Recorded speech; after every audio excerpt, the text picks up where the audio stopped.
আলফাৰ প্ৰতিষ্ঠা দিৱসৰ দিনাই ব্যৰ্থতাৰ প্ৰুফ শিৱসাগৰৰ ৰংঘৰৰ সন্মুখত ভূমিষ্ঠ এটা নতুন দল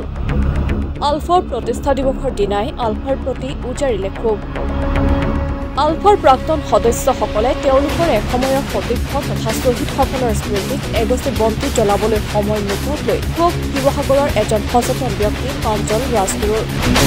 আলফাৰ 4 দশক জোৰা সংগ্ৰামত কেৱল হেৰুৱাৰহে বেদনা পালে অসমে ইমান বেদনাগধুৰ সময়ত জাতিয়ে বহু হেৰুৱাব লগা হ'ল পালো কি প্ৰশ্ন সচেতন ব্যক্তিজনৰ চব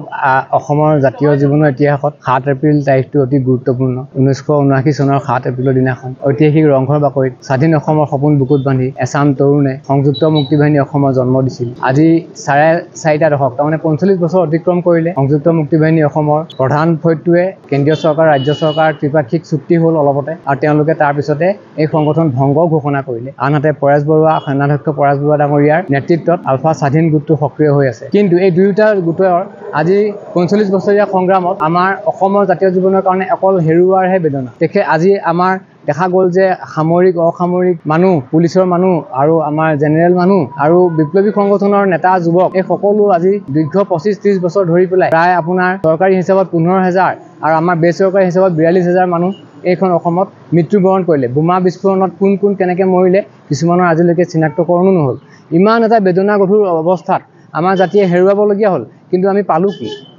আজিৰ দিনটোত সংযুক্ত মুক্তি বাহিনী অসমৰ সতীৰ্থসকলে প্ৰাক্তন সদস্যসকলে ইয়াত শ্বহীদসকলৰ স্মৃতিত এগছি বন্তি জ্বলাবলৈ আহিবলৈ সময় নাপালে আজি অতি চকুপানী টুকিবলগীয়া আমাৰ জাতীয় জীৱনৰ কাৰণে দিন আৰু আপোনালোকে দেখিছে আজি বা কিছু বছৰ আগতে 7 এপ্ৰিলৰ পুৱতি নিশাৰ পৰা নিশালৈকে ইয়াত কটকটীয়া নিৰাপত্তা থাকে আজি কিন্তু ইয়াত একো নাই তাৰ মানে আজি সেই গীতত কোৱাৰ দৰে ৰংঘৰ আছে চকুপানী নিঃশব্দে পৰি আছে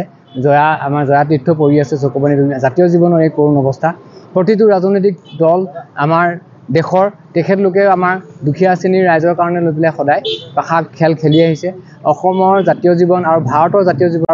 জাতীয় জীৱনৰ কাৰণে সমগ্ৰ মা ভাৰতী আই অসমীৰ কাৰণে আজিৰ পৰা এটা নতুন দৃঢ় সংকল্পৰে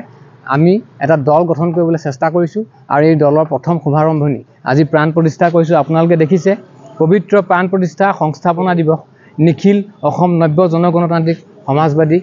স্বৰাজ পাৰ্টি আজি আপোনালোকক আমি জনাব খুজিছোঁ স্বৰাজ 1947 চনৰ যিখন আমাৰ পবিত্ৰ স্বাধীনতা সংগ্ৰামৰ পিছত আমি স্বৰাজ পাইছিলোঁ সেয়া ক্ষমতা হস্তান্তৰ বুলি কোৱা হয় সেই স্বৰাজৰ সুফল আজিও নাপালে সেয়েহে বিষ্ণুৰাভাদেৱে কৈছিলে যে ৰাজ্যে আছে দুটি পথা এটি কালু এটি চাদা ৰাজ্যে যদি মংগল চাও দুইটি পথাৰে বলি দাও আমি সশস্ত্ৰ পন্থাৰ কথা কোৱা নাই আমি নব্য গণতান্ত্ৰিক জনগণতান্ত্ৰিক সংগ্ৰাম এখনৰ কথা কৈছোঁ আৰু স্বৰাজ সংগ্ৰাম আপোনালোকক জনাবলৈ পাই আজি আপোনালোকৰ মাজত যদি ভাল পাইছোঁ অসমৰ ভাৰতবৰ্ষৰ সাম্প্ৰতিক সময়ৰ ৰাজনীতিৰ চাণক্য বুলি যাক কোৱা হয় তেখেতৰ নামটো মই পাহৰি গৈছিলোঁ পটককৈ তেখেত আছে এজন তেখেতেও এই কথাটো কৈছে স্বৰাজ গণস্বৰাজ জনগণৰ স্বৰাজ যিহেতু স্থাপন নহ'ল 1947 সেই স্বৰাজ আজি স্থাপন কৰিবৰ কাৰণে আকৌ আমি এখন সংগ্ৰাম আৰম্ভ কৰিছোঁ দেশ আৰু আই অসমৰ বাবে এক দৃঢ় সংকল্প লৈ নিখিল অসম নব্য জনগণতান্ত্ৰিক সমাজবাদী স্বৰাজ পাৰ্টি গঠন এক নতুন স্বৰাজ গঢ়াৰ সংগ্ৰাম হ'ব আগতে ব্ৰিটিছৰ বিৰুদ্ধে এতিয়া আমাৰ আত্মাৰ বিৰুদ্ধে হ'ব আজিৰে পৰা দৰিদ্ৰ জনতাৰ বাবে কাম কৰি যোৱাৰ সংকল্প গ্ৰহণ ঐতিহাসিক ৰংঘৰৰ সন্মুখত শিৱসাগৰৰ পৰা প্ৰশান্ত দাসৰ ৰিপৰ্ট মাই নিউজ 18